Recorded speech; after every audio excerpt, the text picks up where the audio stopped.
ప్రభువును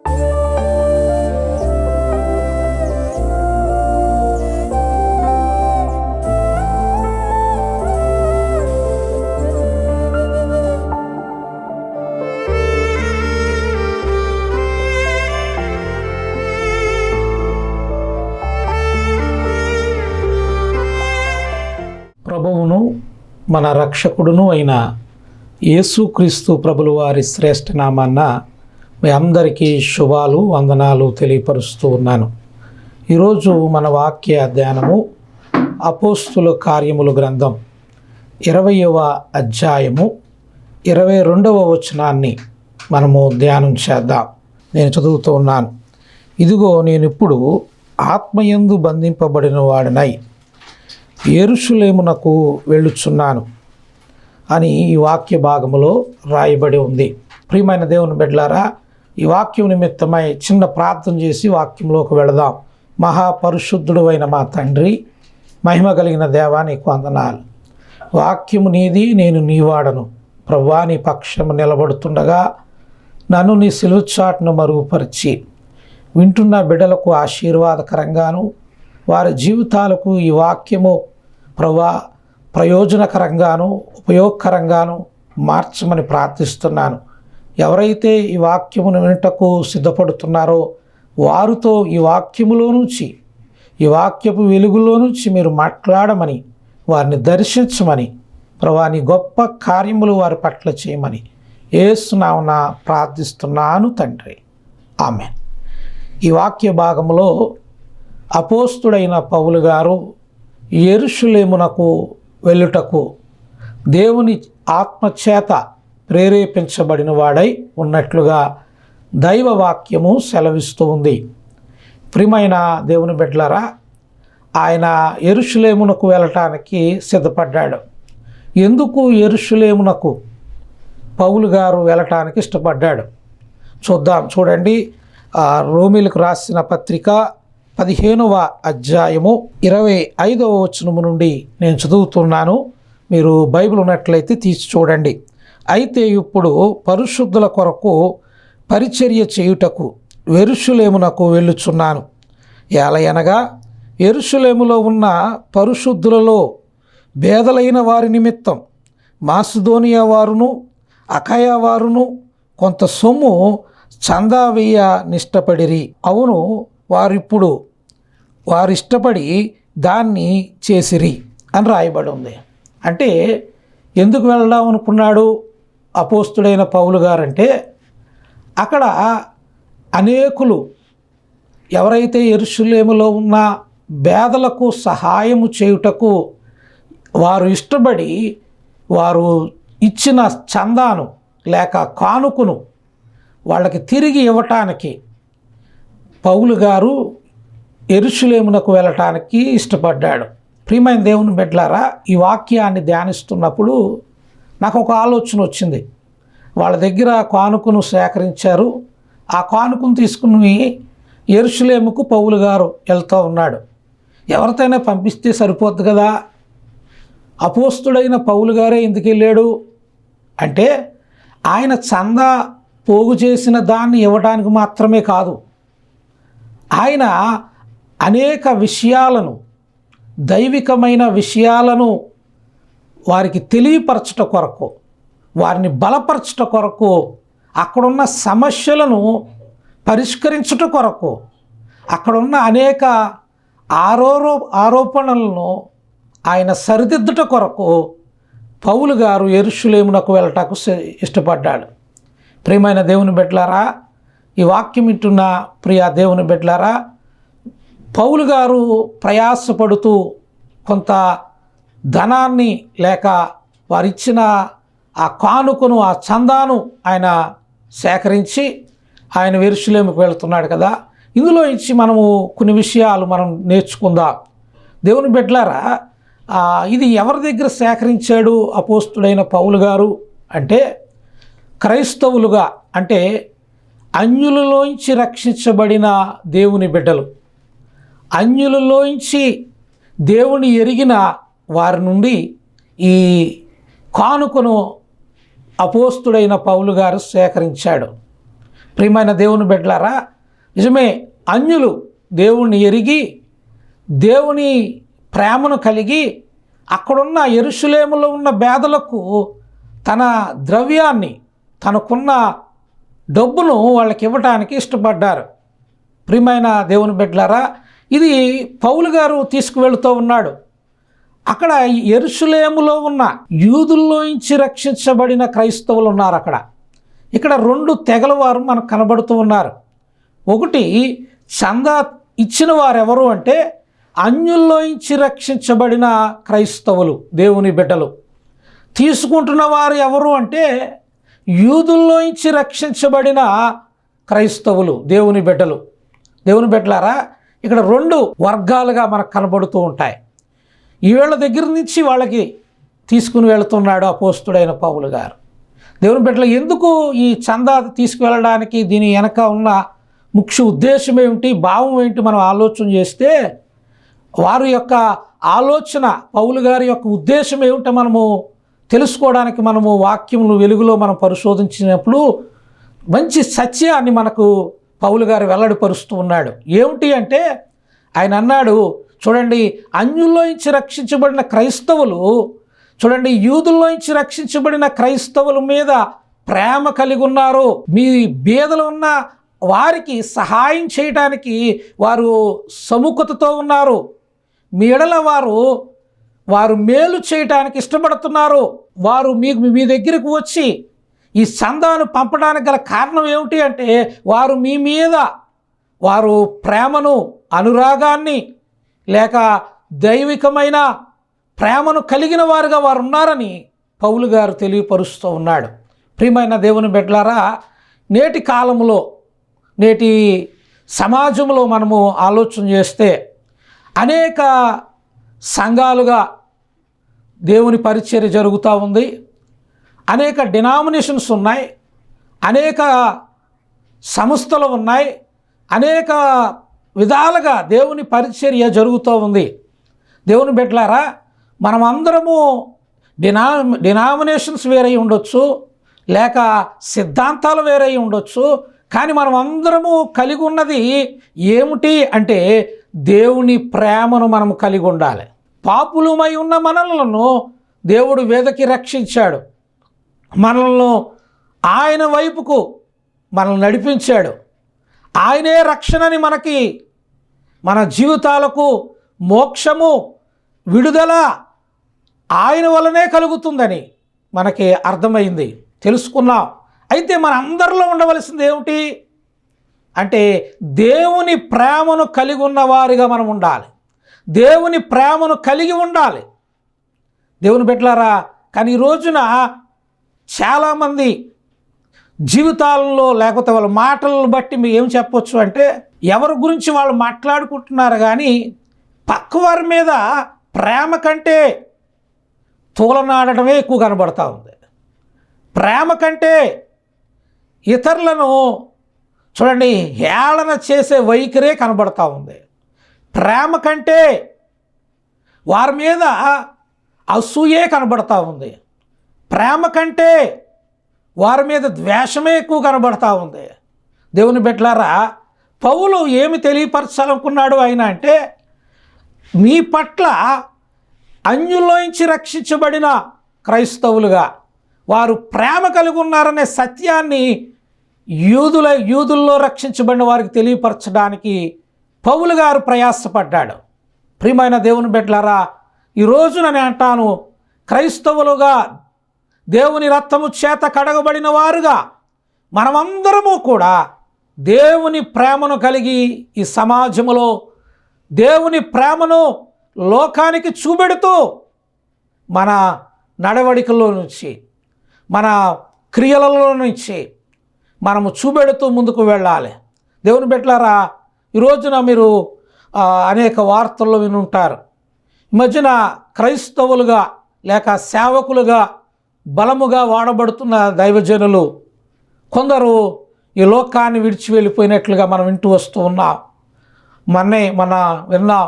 చూడండి, అవును, అమెరికాలో సేవ చేస్తూ యవనస్తుల మధ్యలో పరిచర్య చేస్తూ ఆయన చూడండి ఆయన సువార్త ప్రకటిస్తూ ఉండగా దేవుని మాటలను యవనస్తులైన వారికి ప్రకటిస్తూ ఉండగా క్లిక్ అనే దైవజనుడికి మీద వారు చూడండి వాళ్ళు భయంకరంగా షూట్ చేసి చంపేసినట్లుగా మనం చూసాం. ప్రియమైన దేవుని, అలాగే మన ఆంధ్రాలో మనం చూస్తే చూడండి, ఒక దైవజనుడు హైదరాబాదు నుండి పరిచర్య నిమిత్తం పని నిమిత్తం బయలుదేరి వెళుతున్నప్పుడు మరి ఆయన యాక్సిడెంట్లో చనిపోయారని కొంతమంది అనేక విధాలుగా ఆ దైవజనుడు చనిపోవడం మనకెంతో బాధకరం అండి. చాలా బాధ కలిగింది. ఎందుకంటే వాక్యాన్ని చాలా సుస్పష్టంగా వివరించగలిగిన దైవజనుడు ఆయన. దేవుని బిడ్డలారా, ప్రవీణ్ పగడాల గారు ఆయన మరణించినట్లుగా మనం వింటూ వస్తున్నాం. ఇలాగ దైవజనులు ఇలాగ అనేక శ్రమలను బట్టి లోకము వారికి అనేక శ్రమలను వారి మీద పెడుతూ అనేక ఇబ్బందులు గురిచేసి వారి లోకాన్ని ఈ లోకంలో వారి జీవితాన్ని ముగించేశారు.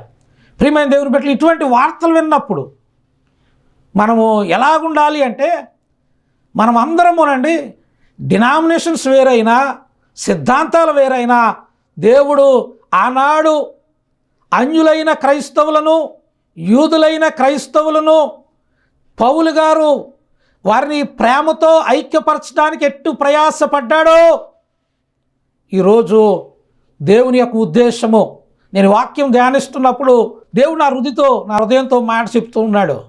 ఒక మాట నాకు హృదయంలో ఈ మాట మాత్రం చెప్పు అని దేవుని ఆత్మచేత నేను ఈ మాట చెప్తూ ఉన్నాను.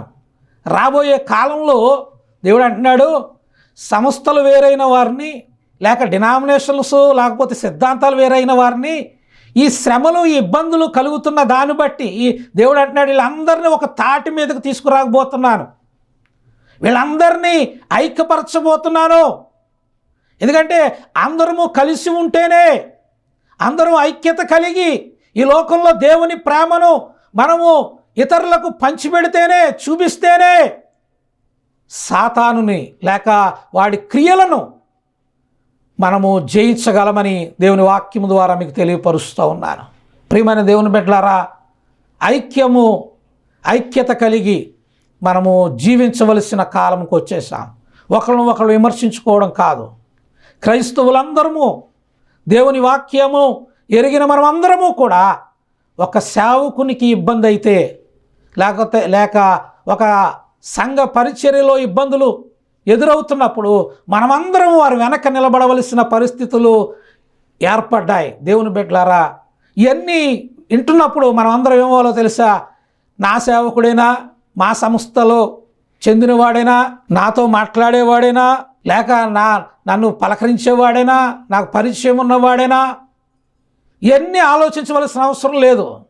దేవుని పరిచర్యలో దేవుని సువార్తలో ప్రకటిస్తున్నప్పుడు అనేకులు లోకస్తులు ఆటంకాలను పెడుతున్నప్పుడు, హింసలకు గురి చేస్తున్నప్పుడు, అనేక బాధలకు వాళ్ళు గురి చేస్తున్నప్పుడు క్రైస్తవుడైన నీవు నేను మనమందరము ఒక తాటి మీదకు వచ్చి, ఒక మాట మీదకు వచ్చి మనమందరము ఎవరైతే ఇబ్బంది పడుతున్నారో వాళ్ళు వెనక నిలబడవలసిన పరిస్థితులు వచ్చాయి. మనమందరము కలిసి దేవునిలో ముందుకు వెళ్ళవలసిన పరిస్థితులు రాబోతున్నాయి. అందుకనే దేవుడు ఈ శ్రమలకు అవకాశం ఇచ్చాడేమో. ఇట్టి దైవజనుల విషయాల్లో మనం వింటున్నప్పుడు క్రైస్తవులమైన మనమందరము కూడా, దేవుని బిడ్డలమైన వారందరం కూడా మనము ఒక్క తాటి మీదకి రావాలని దేవుడు పిలుపునిస్తున్నాడు వాక్యం ద్వారా. దేవుని బిడ్డలారా, నిజమండి, సహోదరులు ఐక్యత కలిగి నివసించుట ఎంత మేలు, ఎంత మనోహరము అని దేవుని వాక్యము తెలియపరుస్తుంది కదా. ఇది దైవజనుల కొరకే కాదు, దేవుని యందు విశ్వాసించిన ప్రతి వారు కూడా ఐక్యత కలిగి ప్రార్థించాలి. ఐక్యత కలిగినప్పుడు మనమందరము ఏక మనస్సుతో ప్రార్థించినప్పుడు, ఏకాత్మతో ప్రార్థించినప్పుడు అనేక గొప్ప కార్యాలు దేవుడు ఈ ఆంధ్రప్రదేశ్లో దేవుడు గొప్ప కార్యాలు, గొప్ప ఉజ్జీవమును ఆయన రేపుతూ ఉన్నాడు. గొప్ప ఉజ్జీవమును ఆయన తీసుకురాబోతూ ఉన్నాడు. దేవుని బిడ్డలారా, కానీ చాలా విషయాలు ఇలా దేవుని ఉద్దేశం ఇలా ఉందని దేవుడు నాకు ఇచ్చిన ప్రేరేపణ బట్టి నేను గ్రహించి మీకు చెప్పగలుగుతున్నాను. అయితే నేటి కాలంలో ఏం కనపడుతున్నాయంటే ఎవరో ఒక మీటింగ్ పెట్టారు, లేకపోతే ఏదో ఒక సభ పెట్టారు, ప్రభువా నీ గొప్ప కార్యము వారి పరిచర్లో కూడా చేయను ఆయన అని ప్రార్థన చేయవలసిన మనం ఆయనలో ఏ లోపం దొరుకుతుంది మనకి? ఆయన షూస్ వేసుకుని బలిపీఠం ఎక్కాడా? దొరికేసాడు సేవకుడు. మనం వెంటనే ఇంక అదే పందాలో పట్టుకుని అదే ఆలోచన కలిగి ఏమంటున్నామంటే అదిగో ఆ సేవకుడు అంత మీటింగ్ పెట్టాడు, అదిగో షూస్ వేసుకుని బలిపీఠం మీద వాక్యం చెప్తున్నాడు అని మాట్లాడతాడు మరొక దైవజనులు. అయ్యా దేవుని బిడ్డలారా, నేను అంటాను లోపాలు ఉండొచ్చు, నేను కాదంటలేదు, వాటిని సరిదిద్దాలి. నిజమే, వాక్య ప్రకారం ఎవరైనా పొరపాటు చేసినప్పుడు వాళ్ళు సరిదిద్దాలి, నిజమే. కానీ ఎలాగూ సరిదిద్దాలి అంటే మనము చెప్పే మాట ఎలా ఉండాలంటే ఇతరులు సరిదిద్దుకునే విధంగా మన వైఖరి ఉండాలి. కానీ వాళ్ళు చేస్తున్న పరిచర్యకు మనం ఒక పక్కలో ఒక బల్లెములాగా, లేకపోతే వాళ్ళు ఏది చేసినా, ఎవరు మీటింగ్స్ పెట్టినా, ఎవరు దేవుని వాక్యాన్ని బోధిస్తున్నా, ఎవరు దేవుని పరిచర్యలో ముందుకు వెళుతున్నా, యవనస్తులు దేవుని పరిచర్య చేస్తున్నప్పుడు మనము వాళ్ళకి చూడండి ప్రోత్సాహకరంగా, అమ్మా ఇలా కాదు ఇలాగ చేసుకోండి, ఇలా కాదు ఇలాగ వెళ్ళండి అని ఒక సలహా ఇవ్వవలసిన స్థాయిలో మనము అందరూ ఉన్నాం. కానీ మనము సలహా ఇవ్వడం మానేసి ఏం చేస్తున్నాం తెలిసే వాళ్ళని నిరాశపరిచేస్తున్నాం మనం నీ విమర్శల ద్వారా. వాళ్ళని చూడండి కృంగతీసేయడానికి ప్రయత్నించినట్లుగా మాట్లాడుతున్నాము మనము. ఎంత విచారకరం అండి. దేవుడి ఉద్దేశం ఏంటి? దేవుని ఆలోచన ఏంటి? దేవుడు ప్రేమను లోకానికి మనం చూపించాలి. కానీ మనం ఏం చేస్తున్నాం? ఒకరినొకరు అగౌరవపరుచుకుంటూ, ఒకరినొకరు నిందించుకుంటూ, ఒకరి మీద ఒకరు మాట్లాడుకుంటూ ఇలాగ మనం జీవించడం ఇది దేవుని చిత్తం అంటారా? ఇది సరైందంటారా? ఒక నిమిషం ఆలోచన చేయండి. దేవుని బిడ్డలారా, అపోస్తుడైన పౌలు గారు యెరూషలేమునకు ఎందుకు తీసుకువెళ్ళాడో తెలుసా? వారు ఇచ్చిన చందాను పట్టుకుని, ఆ కానుకను పట్టుకుని ఎందుకు వెళ్ళాడంటే, అయ్యా మీ పట్ల వారు ప్రేమ కలిగి ఉన్నారు అనే వారి ప్రేమను యూదుల్లోంచి రక్షించబడిన క్రైస్తవులకు తెలియపరచడం కొరకు ప్రయాసపడ్డాడు. మరి నీవు నేను దేని కొరకు ప్రయాసపడుతున్నావు? దేవుని బిడ్డలారా, నేను అంటాను యవ్వన బిడ్డలు ఈ రోజున అనేకులు పరిచర్య కొరకు తీర్మానించుకుని వారు యవ్వన కాలములో దేవుని సేవ చేయటానికి అనేకులు ముందుకు వస్తున్న సమయాలు ఇవి.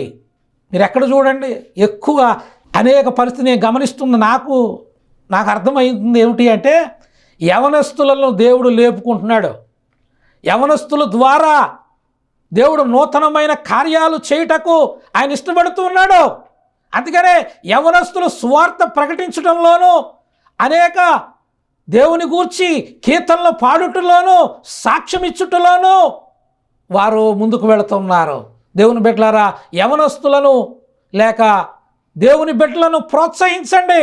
దేవుని కొరకు పని చేయమని, వారిని దేవుని కొరకు నిలబడమని, దేవుని కొరకు వారు పని చేస్తుంటే నువ్వు వెనకాల నిలబడి వారిని ప్రోత్సహించేవారుగా మనం ఉండాలని ప్రభు పేరట తెలియపరుస్తున్నాను. ఎందుకు నేను ఇలా చెప్తున్నా? నేను సేవ ప్రారంభించిన కాలాల్లో నాకెవ్వరూ సహాయం చేయలేదు. నేను ఎవరిని సహాయం అడగలేదు. ఎవరి సహాయం చేస్తారని ఈ పరిచర్య కొరకు పరిచర్యలో ముందుకు రాలేదు.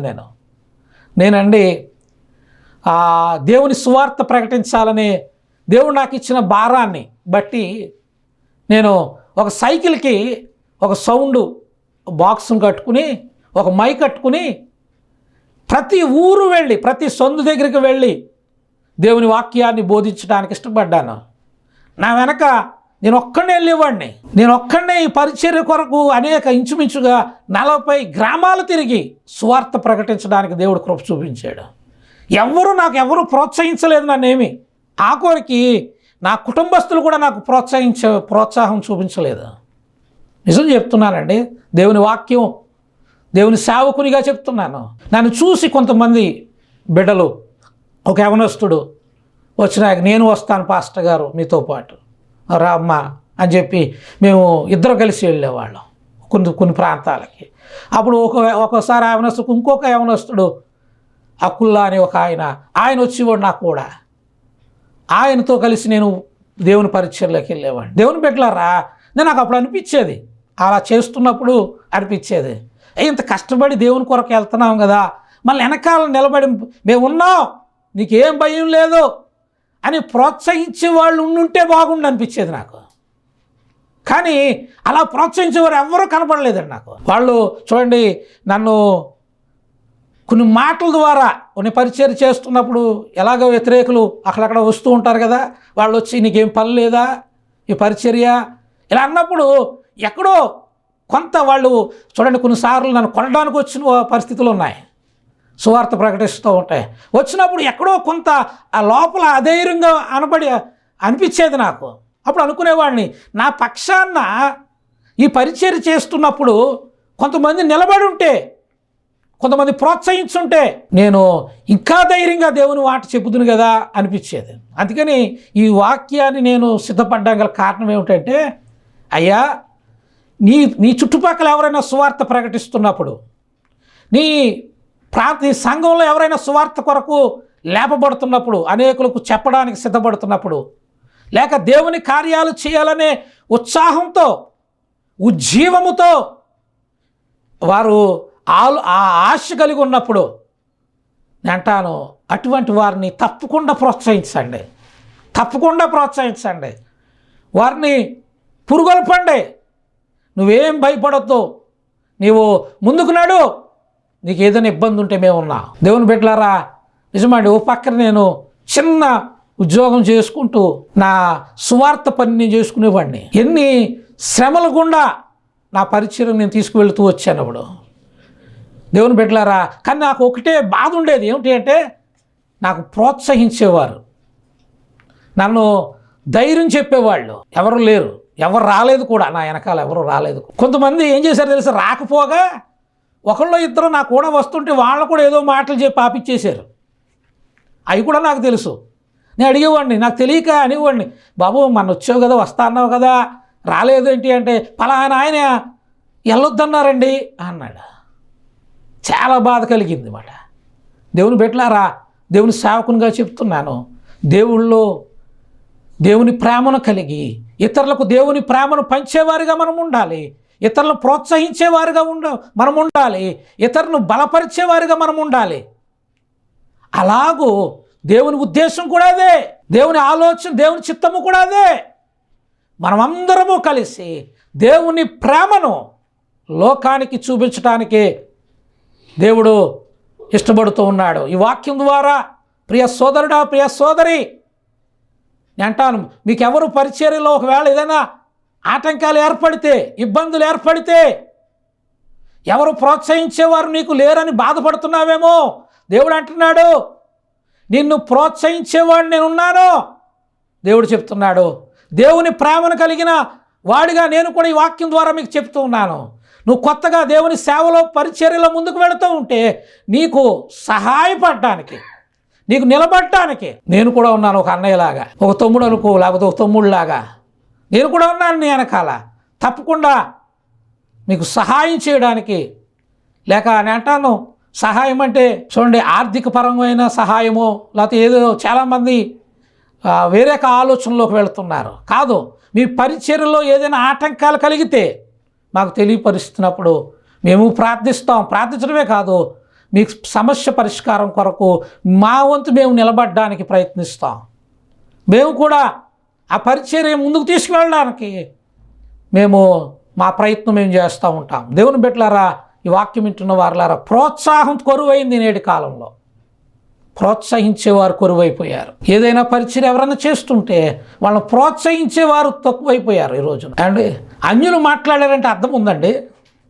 అన్యులు ఏదైనా ఓ మాట, నీకు ఎందుకయ్యా బైబిల్ ఎట్లా తిరుగుతున్నావు, ఏ పని చేసుకోవచ్చు కదా, లేకపోతే ఏయో మాట్లాడతారు కదా వాళ్ళు, నన్ను అంటారు కదా. అన్యులు అన్నారంటే వాళ్ళకి దేవుని వాక్యం తెలీదు, దేవుని ప్రేమ తెలీదు. కానీ క్రైస్తవులు కూడా ఒకళ్ళు దేవుని కొరకు సాక్షులుగా నిలబట్ట కొరకు పరిచర్య కొరకు వెళుతున్నప్పుడు వాళ్ళని ప్రోత్సహిస్తున్నావా? మనం ఎప్పుడంటే మన కళ్ళు ఎవరి వైపు ఉంటాయో తెలుసా? గొప్ప గొప్ప వారి మీదే ఉంటాయి మన కళ్ళు. వాళ్ళ గురించే ఎక్కువ ఆలోచిస్తాం. వాళ్ళ వెనకాల నిలబడటానికి ఇష్టపడతాం. ఒక గొప్ప దైవజనుడు వచ్చి మీటింగ్ పెడుతున్నాడు అనుకోండి, అందరూ ఆయనకి మన సహాయమే అవసరం ఉండదు. ఎందుకంటే గొప్ప దైవజనుడు, ఆయన అనేక అనుభవం కలిగిన వాడు, అనేక అనుభవాలు గుండా దేవుడు నడిపిస్తున్నాడు. ఆయనకి మన సహాయం అవసరమే ఉండదు. కానీ మనము వాటి వైపు నిలబడటానికి ఇష్టపడతాం. కానీ దేవుని ఆత్మచేత, దేవుని చేత ప్రేరేపించబడిన వాడై దేవుడు పిలుపును గ్రహించి దేవుని సేవ చేయుటకు లోకంలో యవనస్తులు వస్తున్నప్పుడు వాళ్ళు ప్రోత్సహించేవారు ఏరి అనేక ప్రాంతాలకు దేవుని వాక్యము వెళ్ళడానికి దైవజనులుగా దేవుడు పిలుస్తున్నాడు యవనస్తులను. ప్రియ సోదరుడా, ఈ వాక్యం వింటున్నా ప్రియ సోదరుడా, ఈ వాక్యం ద్వారా చెప్తున్నాను, దేవుడు నిన్ను కూడా పిలుస్తున్నాడు. నిన్ను కూడా కొన్ని దినములుగా ఆయన నీతో ఆయన మాట్లాడుతూ వస్తున్నాడు. నువ్వు లేగో, దేవుని పరిచర్య కొరకు, నశించిపోతున్న ఆత్మల కొరకు లేగో, ప్రోత్సహించబడు. దేవుడు అంటున్నాడు, నేను నీ పక్షమునున్నాను. నువ్వు సకల జనులకు సువార్త ప్రకటించడం కొరకు నేను నిన్ను ఎన్నుకున్నాను అని దేవుడు మాట్లాడుతూ ఉన్నాడు. నా వెనకాల ప్రోత్సాహం లేదని దిగులు పడుతున్నావేమో. దేవుడు అంటున్నాడు, ఈ వాక్యం ద్వారా నీతోనే మాట్లాడుతున్నాడు. యవనస్తుడా, ప్రోత్సహించేవారు మనుషులుగా నీకు లేకపోవచ్చు, దేవుడిగా ఆయన నీకున్నాడు. దేనికి భయపడకో. చూద్దామా, ఒక మాట మీకు వాక్యంలో నుంచి చూపించాలని ఆశపడుతూ ఉన్నాను. అపోస్తుల కార్యముల గ్రంథం 21వ అధ్యాయము 10వ వచనము నుండి, మేము అనేక దినములు ఇక్కడ ఉండగా అగాపు అనే ఒక ప్రవక్త యూదాయి నుండి వచ్చెను. అతడు నా యొద్దకు వచ్చి పౌలు నడికట్టును తీసుకుని తన చేతులకు కాళ్లకు కట్టుకుని, యెరూషలేములో యూదులు ఈ నడికట్టు గల మనుష్యుణ్ణి ఇలాగు బంధించి అన్యజనులకు చేతికి అప్పగింతురని పరిశుద్ధాత్మతో చెబుచున్నాడనెను. ఈ మాట విన్నప్పుడు మేమును అక్కడి వారును యెరూషలేముకు వెళ్ళవద్దని బ్రతిమలాడుకుంటుమి. కానీ ఇక్కడ చూడండి 13వ వచనం, ఇదెందుకు మీరు ఏడ్చి నా గుండెలను బద్దలు చేసేది ఎలా? నేనైతే ప్రభువు నామ నిమిత్తము యెరూషలేములో బంధింపబడుటకు మాత్రమే కాక చనిపోవుటకు కూడా సిద్ధముగా ఉన్నానని చెప్పాను. దేవుని బిడ్డలారా, పౌలు అంటున్నాడు, నన్ను బంధిస్తారనే దాని కొరకనే బాధపడలేదు, ఆ కొరకు చనిపోవడానికి కూడా సిద్ధమే అని పౌలు తెలియపరుస్తూ ఉన్నాడు. ప్రియమైన దేవుని బిడ్డలారా, పరిచర్యకు సిద్ధపడుతున్న ప్రియ సోదరుడా అంటాను, దేవుని సేవ మనము చేయాలి, దేవునిలో ముందుకు వెళ్ళాలి, అనేక ఆత్మలు రక్షించాలని భారము నీకుంటే శ్రమలు వస్తున్నాయని ఆలోచన నీ మదిలోకి రానివ్వకు. దేవుని కొరకు ఏదైనా మరణమైనా మనము దేవుని వైపు నిలబడడానికి ఇష్టపడాలి. దేవుని కొరకు సాక్షిగా బ్రతకడానికి ఇష్టపడాలి. అలా ఇష్టపడి నువ్వు సేవ చేయాలి. మరణానికి కూడా భయపడకుండా ధైర్యముగా నిలబడగలిగి అటువంటి మనస్సు నువ్వు కలిగి దేవుని సేవ చేయాలని దేవుడు పిలుపునిస్తున్నాడు. దేవుని బిడ్డలారా, నేను ముగించేశాను. ఈ వాక్యం ద్వారా మీకు తెలియపరుస్తున్నాను. ప్రోత్సహిద్దాం, దేవుని ప్రేమను చూపిద్దాం. అట్టి కృప దేవుడు మనకి అనుగ్రహించునుగాక. ప్రార్థన చేద్దాం. మహాపరిశుద్ధుడు అయిన తండ్రి, మహిమ కలిగిన దేవానికి వందనాలు. ప్రభువా, మమ్మల్ని ఎన్నుకున్న దేవానికి స్తోత్రాలు. మమ్మల్ని ఏర్పరచుకున్న తండ్రి మీకు స్తోత్రాలు. నాయన ప్రభువా, నీ వాక్యం ద్వారా మాతో మాట్లాడావు తండ్రి. నిజమే, ఈ వాక్యము ప్రభువా మేము సిద్ధపడలేదు, కానీ దేవుడు ప్రభువా నీ ఆత్మ ప్రేరేపణ కలిగిన వాడిగా ప్రభు ఈ వాక్యాన్ని బోధించడానికి కృప చూపించావు నాయన. నిజమే, యవనస్తులైన బిడ్డల్ని నువ్వు లేపుకుంటున్నావని, వారిని నీ పరిచర్య కొరకు ఎన్నుకున్నావని ప్రభు వాక్యం ద్వారా మాతో మాట్లాడావు. విన్నాం ప్రభువా, ఎవరైతే ఉన్నారో వారందరూ కూడా ప్రభువా అవునయ్యా ప్రోత్సహించేవారుగా, దేవుని ప్రేమను చూపించేవారుగా, దేవుని ప్రభువా ప్రేమను వారి ఎడల కలిగి ఉన్నవారుగా ఉండటకు నీ కృప చూపండి. ఎన్న వాక్యాన్ని బట్టి ఎవరైతే సేవ కొరకు సిద్ధపడటకు, పరిచర్య కొరకు ప్రభువా ఆశ కలిగి ఉన్నారో వారిని బహుబలంగా వాడుకోండి. ప్రభువా గొప్ప సేవకులుగా తీర్చిదిద్దండి నాయన. అనేక ఆత్మలను పట్టే భారమును వారికి అనుగ్రహించి నీ కృప చూపు నడిపించమని యేసు నామమున ప్రార్థించి అడిగి వేడుకుంటున్నాము తండ్రి. ఆమేన్. ఆమేన్. వందనాలు.